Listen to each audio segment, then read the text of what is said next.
Now we are going to turn towards the main article of the chapter, that is what is remainder theorem and what is factor theorem.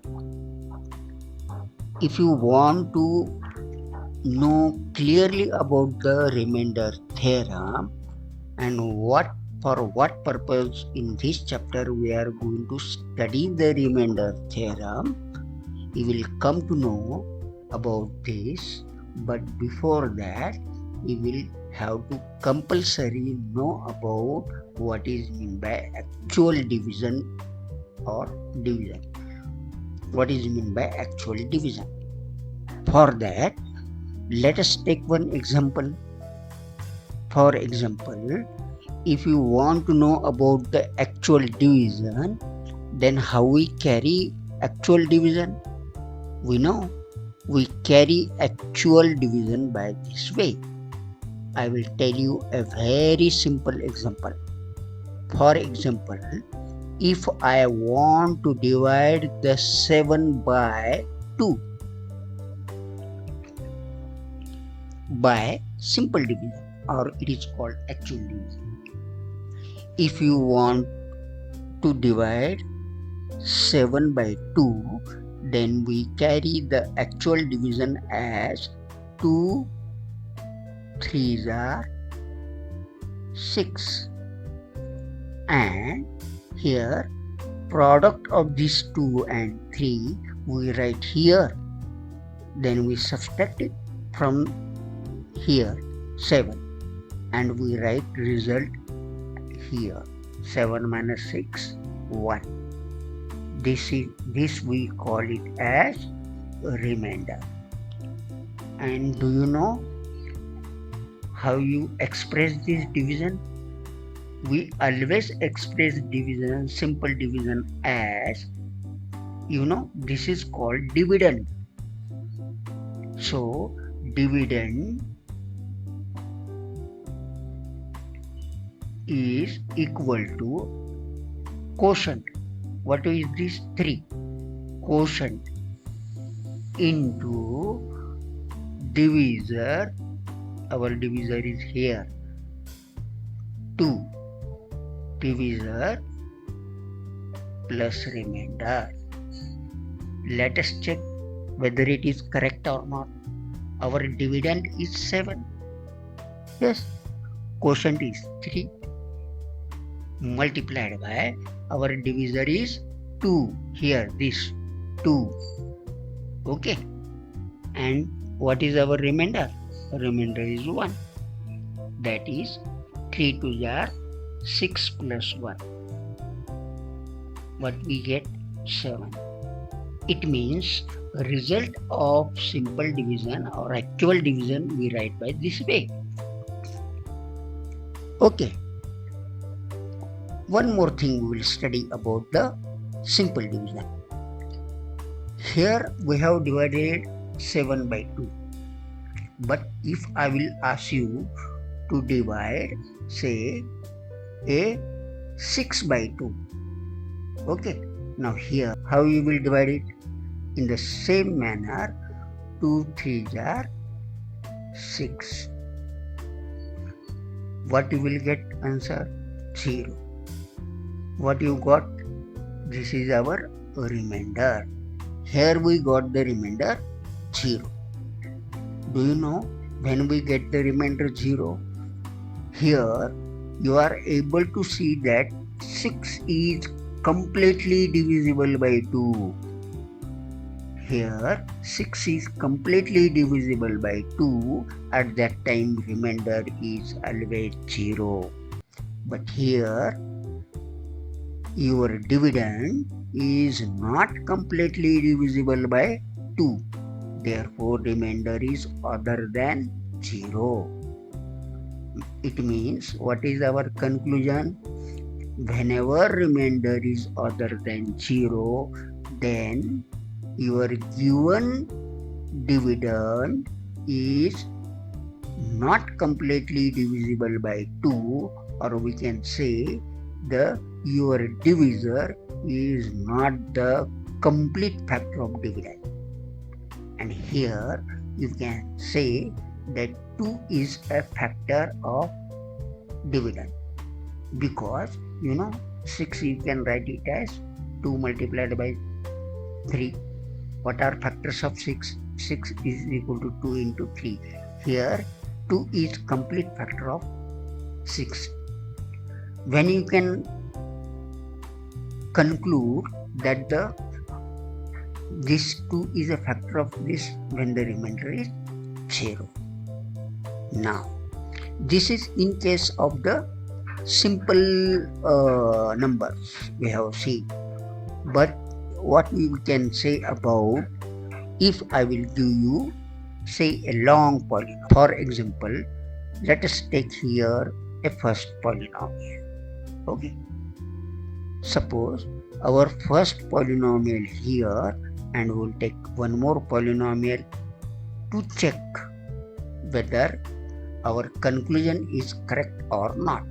For that, see, if I will take the first polynomial and here the second polynomial as, suppose my divisor is in the form of a linear polynomial. Remember, here we are going to consider the actual division for only when your divisor is in the form of linear polynomial x plus 5. And here we will take another polynomial. For example, I will take x square plus 2x minus 40. And here, keeping the divisor same, x plus 5, I will change the inside polynomial as x square plus 2x minus 15 I will take. Instead of taking minus 14, here I took 15. Now let us check what happens if we will try to carry out the simple division. How you will carry out the simple division in case of the polynomial? In case of the polynomial, we carry out the simple division as like this. See, here I want to carry out the simple division. Now what I will do? To carry out the simple division, here 3 into 2 is always equal to here. Means first of all we will find the number here, quotient, and with the help of quotient we will multiply this and we write over here and we subtract it. Same thing we will do here. For that we will make the quotient to this x. X into what is equal to x square? X into x is equal to x square.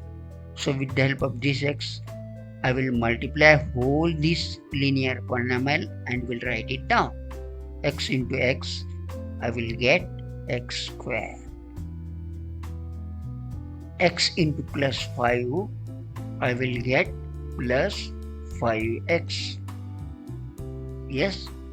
After that what I will do? I will subtract the what answer I got, I will subtract from here. For subtracting, I will have to change signs. Here, instead of taking plus, here I will make minus, and here I will make, instead of plus 5, I will take minus.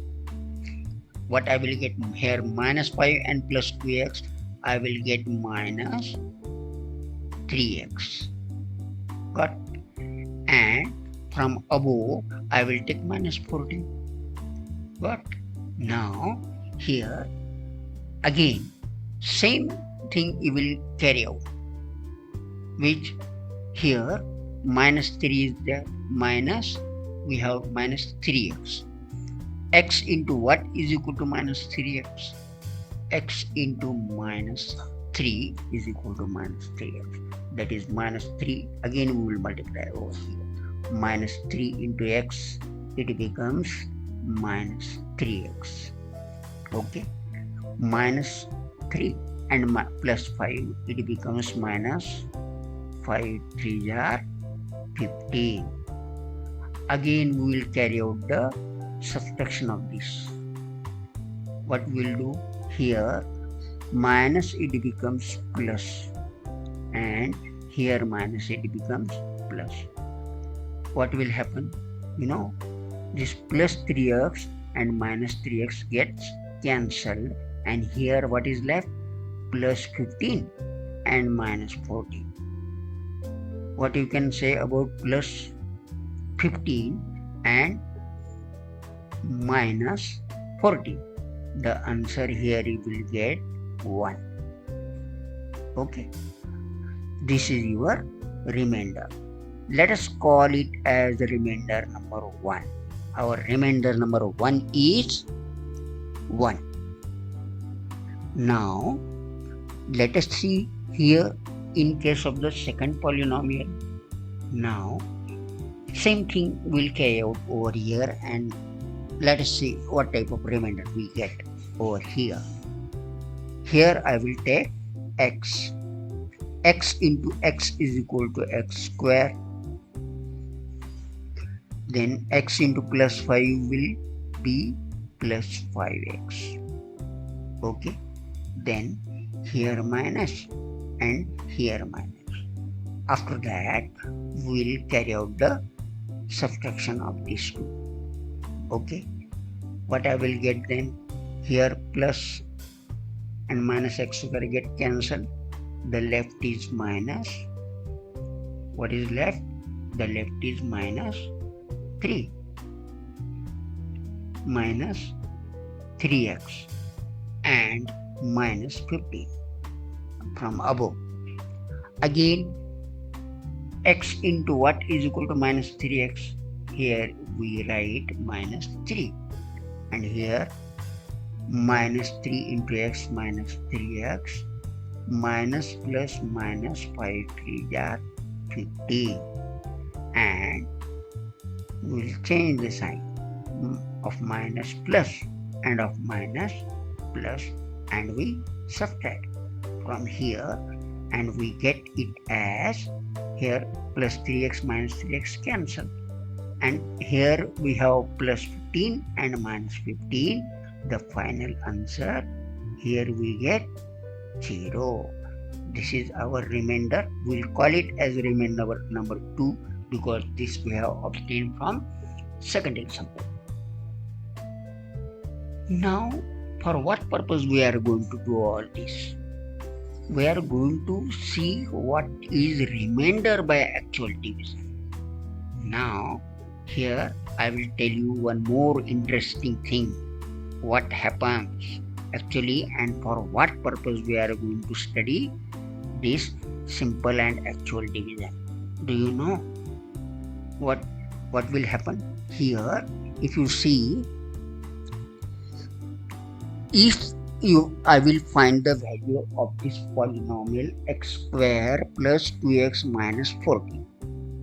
What I want to find of polynomial, I will call it as polynomial in x as, say, what is our polynomial? X square plus 2x minus 14, and I want to find the value of this polynomial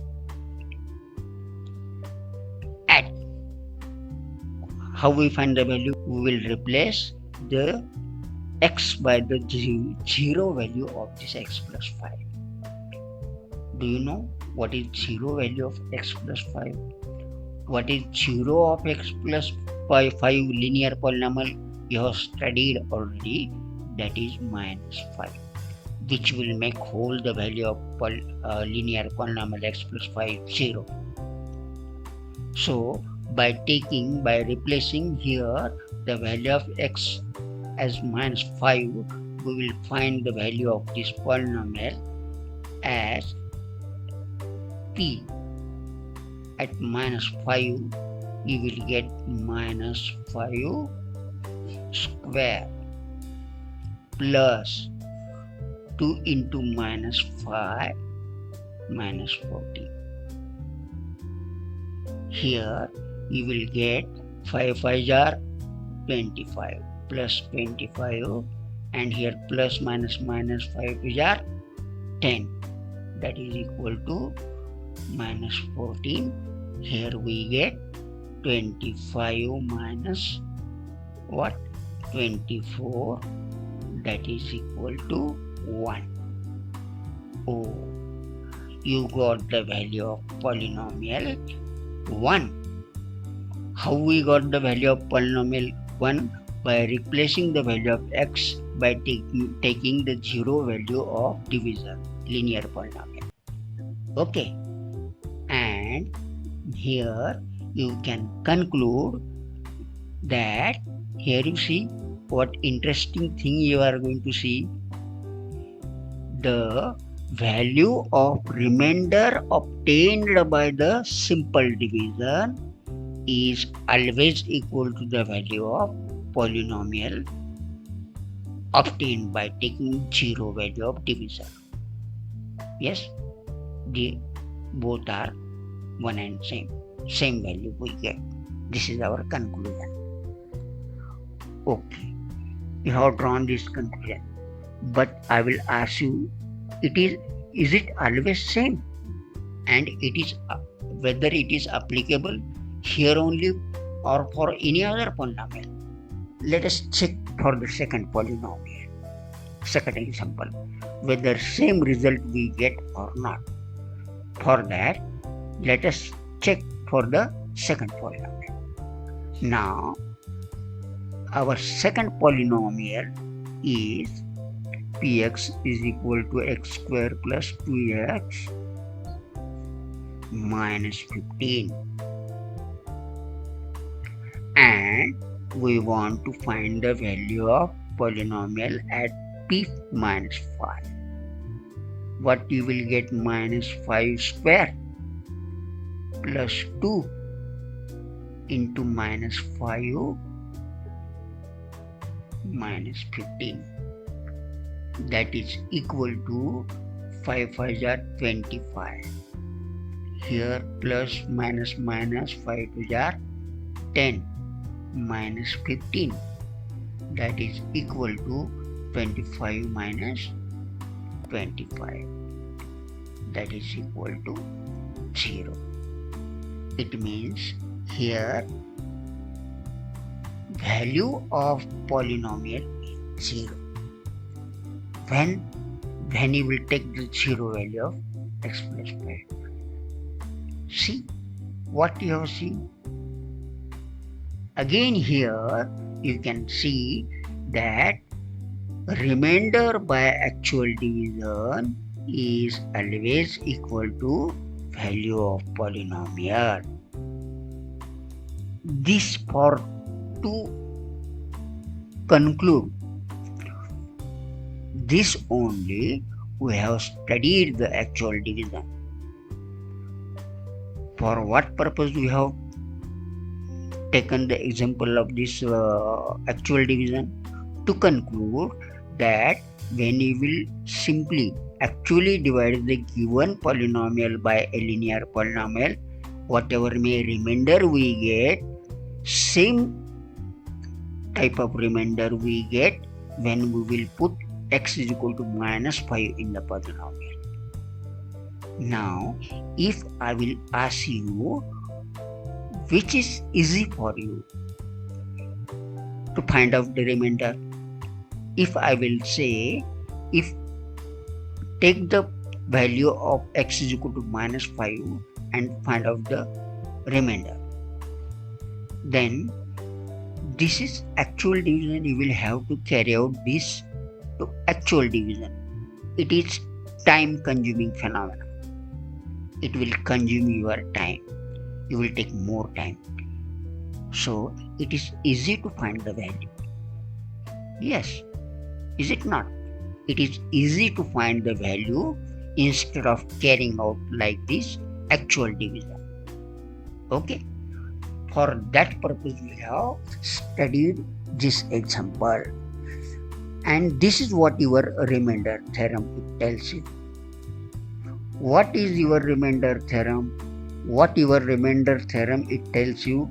Your remainder theorem it tells you that if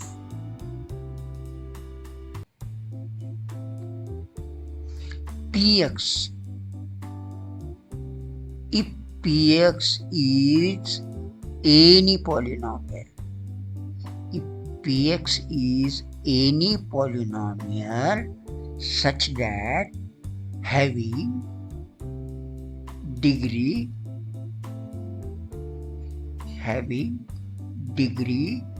greater than or equal to 1.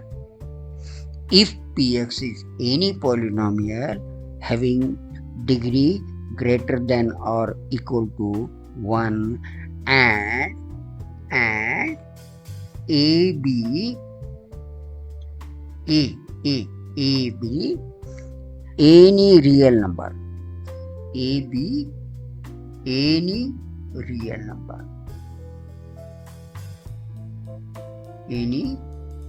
number, if px is any polynomial and a be any real number, then if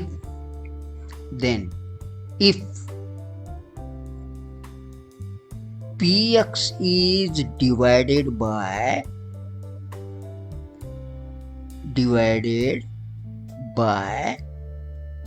x minus a, px is divided by x minus a, then remainder obtained is always equal to value of polynomial.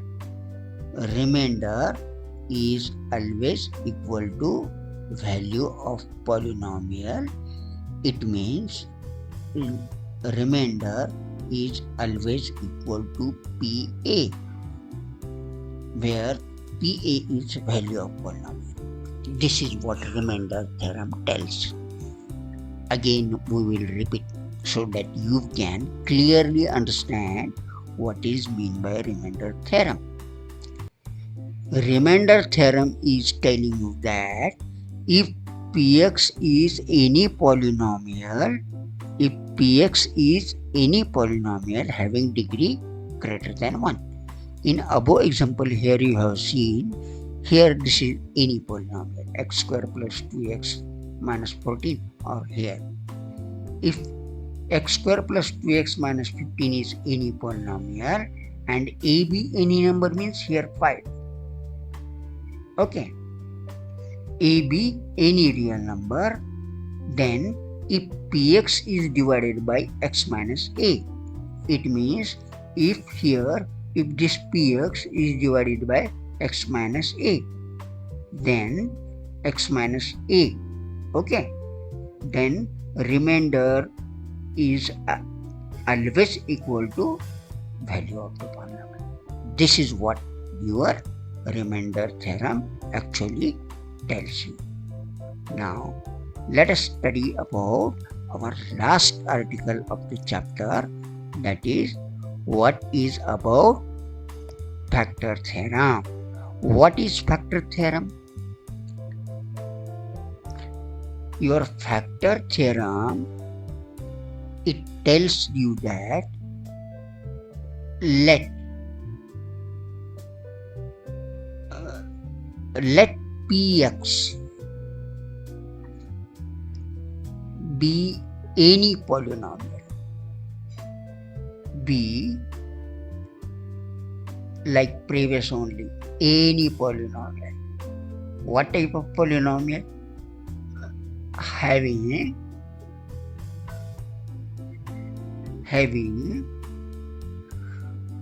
degree greater than or equal to 1. Let px be any polynomial having degree greater than or equal to 1, and let a be any real number,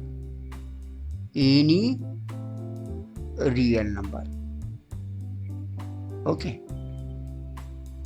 Then what?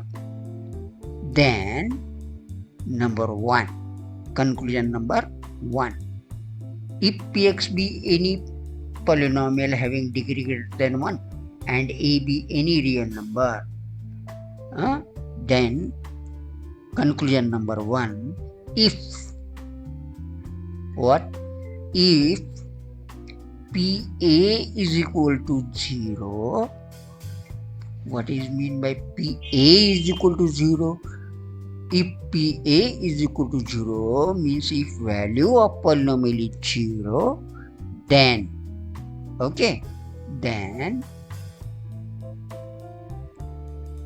what x minus a is or must be factor of what? Your polynomial which is given to you, polynomial x. But same statement you can write it as like this. Your second statement, it tells you that if opposite, if x minus a is factor, if x minus a is factor of polynomial, given polynomial, yes, then what? Then your PA must be equal to 0. Okay, this is the factor theorem. What is, and our aim of this chapter was to know about the factor theorem actually. Let Px be any polynomial having degree greater than or equal to 1 and a be any real number, then if value of polynomial is 0, then x minus a must be the factor of the given polynomial. Or if x minus a is factor of given polynomial, then value also it must be equal to 0. Both statements are one and same. This was our conclusion. And using the factor theorem, you can easily find out the factor. For what purpose we have studied, this chapter? Actually, sometimes a lengthy polynomials are given to you. Let us conclude the chapter. Suppose you have a polynomial x cube plus 2x square minus 3x plus 7, and if I will tell you, suppose x plus 3 is a linear polynomial given to you. The polynomial given to you in the Px is this.